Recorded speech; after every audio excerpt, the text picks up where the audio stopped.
श्री गुरुभ्यो नमः हरिः ओम् श्री परमगुरुभ्यो नमः हरिः ओम् श्रीमदानन्दतीर्थ भगवत्पादाचार्येभ्यो नमः हरिः ओम्। अथ श्री विजयेन्द्र गुरुस्तोत्रम्। स्वाङ्गरामामणिराजत् गात्रशोभा मनोहरं पतत्रिग्रामणि व्यूढ भुजारूढं हरिं भजे।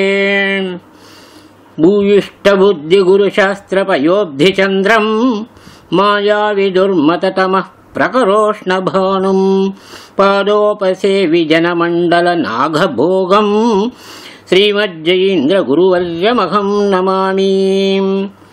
श्रीमज्जयीन्द्रोऽमितदानलक्ष्मीनिवासभूरक्षतु माम् अजस्रं सुरीन्द्रविज्ञेयमहानुभावः वाग्धोरणी निर्जितमायि सङ्गः।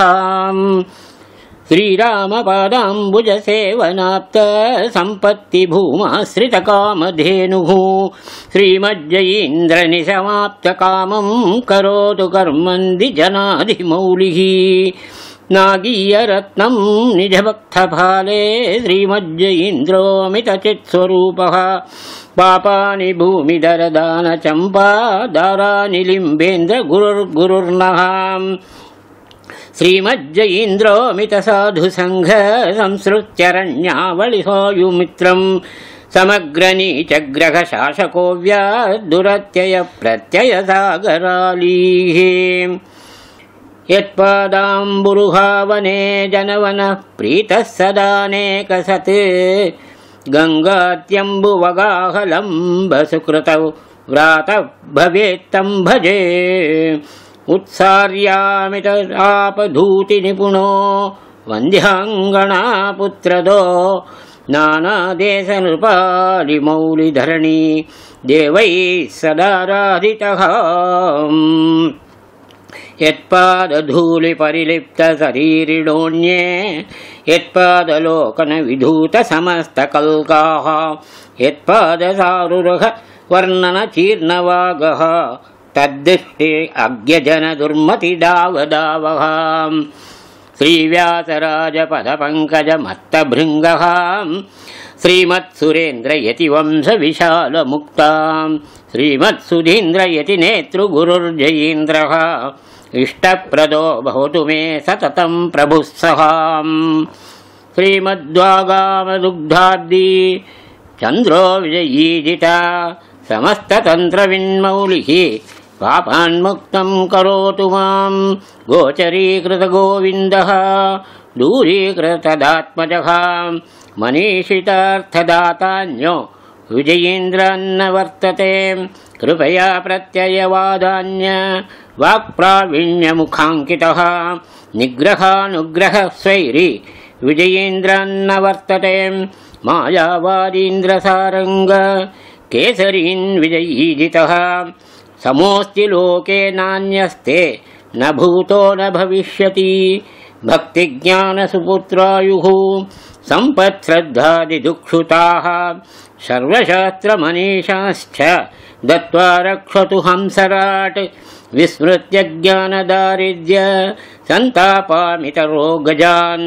ऋषिककुलसज्ञातान् दोषान् मे विजयीजितः दूरयित्वा तु नित्यं मां रक्षसङ्कीर्तनात् बहून् परवादिजयान्मन्दा नन्ददुन्दिलवर्ष्मकः।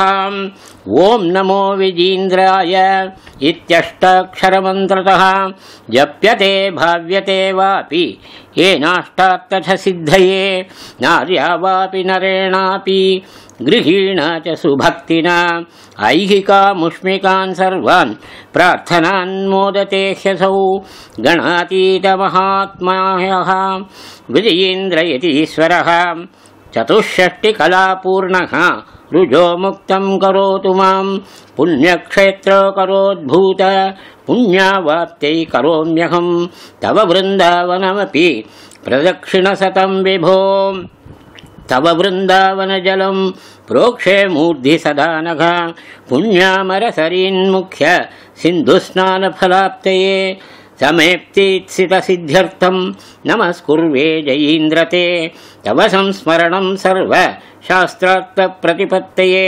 संसारकर्दमो तन्वत् उन्मज्जन्तं जयीतितः उद्धरस्त्वकृपादृष्टिम् अविलम्बं वितीर्य मां विजयीन्द्रगुरुस्तोत्रं सादरं यः पठेन्नरः तस्योदरगता दोषाः नाशमेष्यन्ति असंशयः दृग्विहीनो नरो दिङ्मान् अवागपि भवेत् गुरुः स्तुतेरस्याः प्रभावेन विजयीन्द्रयतीसितुः यस्य वृन्दावनं प्राप्य विकलाङ्घ्रे नरोऽपि यः स्तुत्यानया प्रकुर्वीत नमनं सप्रदक्षिणं जाङ्घिः स भवेत् अस्य यति नेतुः प्रभावतः योब्जेनोपप्लवे चैव इत्यादि संगमे अत्युत्तमं इदं स्तोत्रम् अष्टोत्तरसहस्रकं सादरं यो जपेदस्य ग्रहबाधा न जायते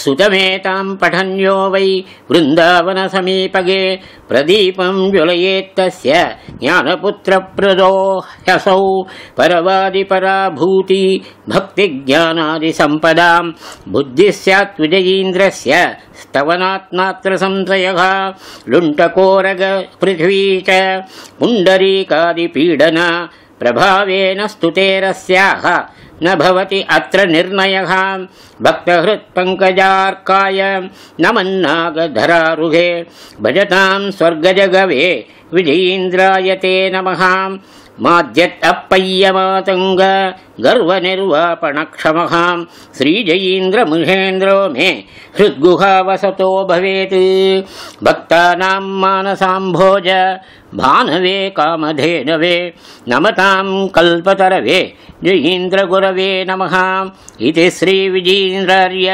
गुरुपादाभ्यनुज्ञया कृतं स्तोत्रं च सम्पूर्णं विजयीन्द्रगुरोः शुभम् इति श्री विजयीन्द्रगुरुस्तोत्रं सम्पूर्णं श्रीकृष्णार्पणमस्तु।